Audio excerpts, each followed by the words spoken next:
একজন দুর্বল শিক্ষার্থী পাশ করে তার স্যারকে ফোন করেছে যে আমি স্যারকে আপনাকে খাওয়াবো, আপনি কোথায় খাবেন, আমার কিডনি বিক্রি করে হলো আপনাকে খাওয়াবো, কিডনি বিক্রি করে খাওয়াবো। কারণ সে খুব দুর্বল ছিল। ওই স্যার 2 মাস 3 মাস তাকে খুব বিশেষভাবে সময় দিয়েছে এবং ছাত্রটির এই যে মনের একটা আবেগ, এটা আমি ইতিবাচকভাবে দেখছি। কারণ ওর ভিতরে একটা মোটিভেশন তৈরি হয়েছে যে শিক্ষকের পরামর্শ অনুযায়ী চেষ্টা করলে ফলাফল ভালো করা যায়। কমে আসার আলটিমেট ফলাফলই তো এটা। তো এটা হতাশ হওয়ার কিছু নেই। একটা পরিবর্তনের ভিতর দিয়ে আমরা এখন স্থিরতার দিকে যাচ্ছি। আমাদের মাননীয় প্রধানমন্ত্রী নবীন প্রজন্মকে আবার প্রতিষ্ঠানমুখী করতে চাচ্ছেন। এই যে এখন এই যে আপনার কিছুদিন আগে আমরা নতুন করে স্পোর্টস 2026 এটা হলো। তারপরে এই খেলা কিন্তু উপজেলা পর্যায় থেকে শুরু করে জেলা, বিভাগীয় পর্যায়ে এবং জাতীয় পর্যায়ে অনুষ্ঠিত হয়েছে। এখন এই যে নূতন একটা president gold cup football tournament হচ্ছে, প্রায় এগুলো ছেলেমেয়েদেরকে আবার প্রতিষ্ঠানমুখী করবে, ছেলেমেয়েরা লেখাপড়ায় মনোনিবেশ করবে এবং যেইটুকু ঘাটতি হয়েছে এটা ইনশাল্লাহ আগামী বছর কাভার হয়ে যাবে। এখানে এটা তো একটা সামাজিক সার্বিক অবস্থার বহিঃপ্রকাশ। ছেলেমেয়েদের যে ইনোসেন্ট একটা সেন্স 24শে জুলাই আমরা দেখেছি, এটা পজিটিভ। অবশ্যই ন্যায়ের পক্ষে, বৈষম্যের বিরুদ্ধে এখানে আমাদের ছাত্র জনতার যে অভিব্যক্তি, এটা প্রশংসার দাবি রাখে।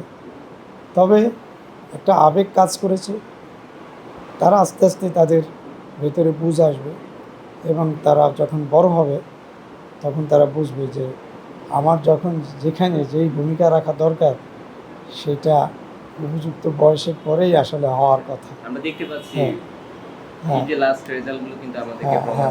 হ্যাঁ, তাই সে বড় হবে একদিন, দেশের নেতৃত্ব তো তাদের হাতেই যাবে, দেশ পরিচালনায় তারাই ভূমিকা রাখবে। আজকে শিশুই আগামী দিনে পিতা দেশে, তারা বিভিন্ন জায়গায় ভূমিকা রাখবে। তবে এটার যে একটা ধারাবাহিকতা সেটা অনুসরণ করা দরকার। পিতার আগে তো পুত্রের ভূমিকা রাখতে যাওয়া ঠিক না। আমি এটা আনবিষয়ে আপনার সাথে এটা কোট করা, সন্তানরা বেড়ে উঠবে। আমরা যারা এখন সিনিয়র, আমরা তো চাই আমাদের সন্তানরা একদিন প্রাইম মিনিস্টার হবে, তারা একদিন বড় অফিসার হবে, তারা সমাজকর্মী হবে, তারা বড় আর্মি অফিসার হবে। এটাই তো প্রত্যাশা আমাদের। হ্যাঁ, কালকে আমি করাইল বস্তিতে একটা স্কুল ভিজিটে গেছিলাম, জাগর ফাউন্ডেশনের। সেখানে থ্রিতে পড়ুয়া কয়েকজন ছাত্রের সাথে কথা বলছি। তারা চমৎকার তাদের মানসিক অবস্থা প্রকাশ করেছে। ওখানে অনেক পিছিয়ে পড়া সমাজের ছেলেমেয়েরা পড়ে, কিন্তু তাদের ভিতরে অভিলাষ আছে। একজন বলছে আমি আর্মি অফিসার হবো, একজন বলছে ম্যাজিস্ট্রেট হবো, একজন বলছে টিচার হব। তো এগুলো ভালো, আমাদেরকে আশা। বাই নেচার ছেলেদের তুলনায় মেয়েরা একটু ঘরমুখী।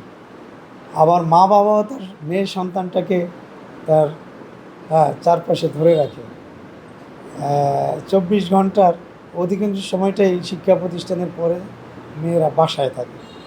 আর ছাত্রদের বহির্মুখী একটা টেন্ডেন্সি, তারা বন্ধুদের সাথে রেস্টুরেন্টে বিভিন্ন জায়গায় সময়টা একটু নষ্ট বেশি করে ফেলে। তাদের এই জায়গায় একটা ঘাটতি দেখা দেয়। টোটাল সময় তো সবার জন্যই নির্ধারিত।